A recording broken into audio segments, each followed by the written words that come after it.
अस्सलाम वालेकुम। उम्मीद करती हूँ आप खैरियत से होंगे। और हमारा चैनल अस्मा वसीम खोकर एडवोकेट। अच्छा, इसमें हम थोड़ा सा आज डिस्कस ये करना चाह रहे हैं कि सेक्शन 7 को मुस्लिम फैमिली लॉज ऑर्डिनेंस 1961 के अंदर सेक्शन 7 को डिस्कस कर रहे हैं कि अगर खामन तलाक देना चाह रहा है तो उसमें जो नोटिस दिया जाता है यूनियन कौंसल को, उसकी रिक्वायरमेंट्स क्या क्या है। उस नोटिस के अंदर सबसे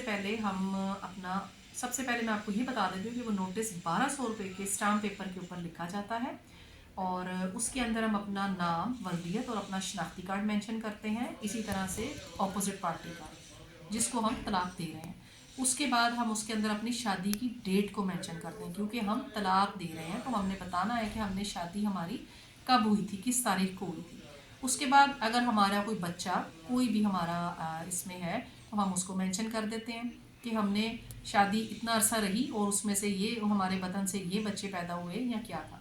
उसके बाद उसके अंदर जो हम नेक्स्ट लिखते हैं, फिर हम अपने उसमें रीजंस बयान कर देते हैं कि किस वजह से।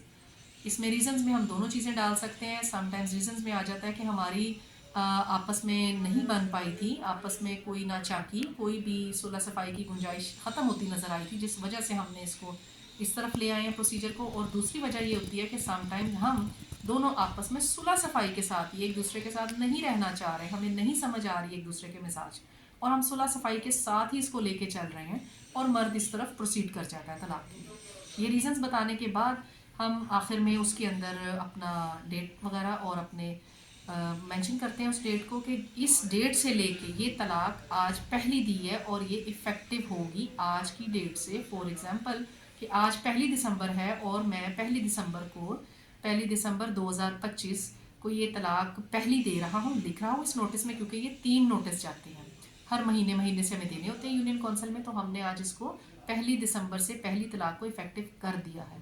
और ये करने के बाद हम अपने साइन, अपने गवाह और ये सब करके इस नोटिस को यूनियन काउंसिल में दे आते हैं। और ठीक है, इसकी एक कॉपी हम बीवी को, अपनी वाइफ को जिसको हम तलाक देना चाहते हैं वहाँ पर उसको देंगे। अब दूसरा क्वेश्चन इसमें जो इम्पोर्टेंट आ गया कि हमारे पास यूनियन काउंसिल कौन सा होना चाहिए, बीवी कहाँ रह रही है, मर्द कहाँ रह रहा है, क्योंकि तलाक से पहले हो सकता है कि हमने उसको ऑलरेडी पहले ही घर से निकाल दिया होगा, वो अपने पेरेंट्स के घर पे रह रही है। तो ये क्वेश्चन को हल करने के लिए हम इस तरफ आते हैं कि हम यूनियन काउंसिल वो वाला देखते हैं, वो सेलेक्ट करते हैं जहाँ पे हमने अपना निकाह रजिस्टर्ड करवाया था।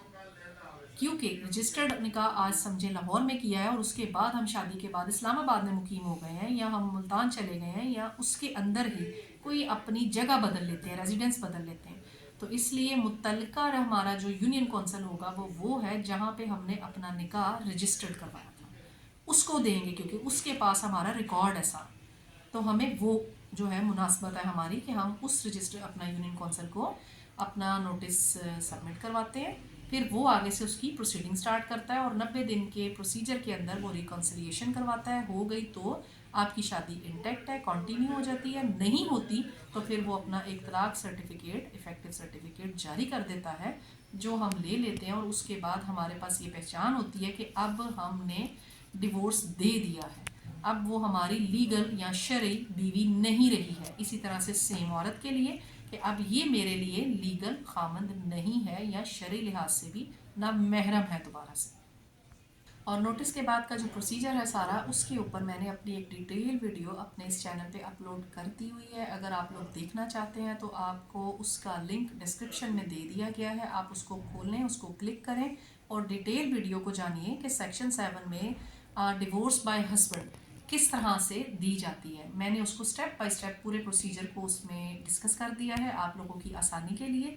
और इसके बाद अब हम अगला टॉपिक रखेंगे अपना कि अगर एक औरत तलाक लेना चाहती है या देना चाहती है तो हम उसको लीगल टर्म में खुला कहते हैं।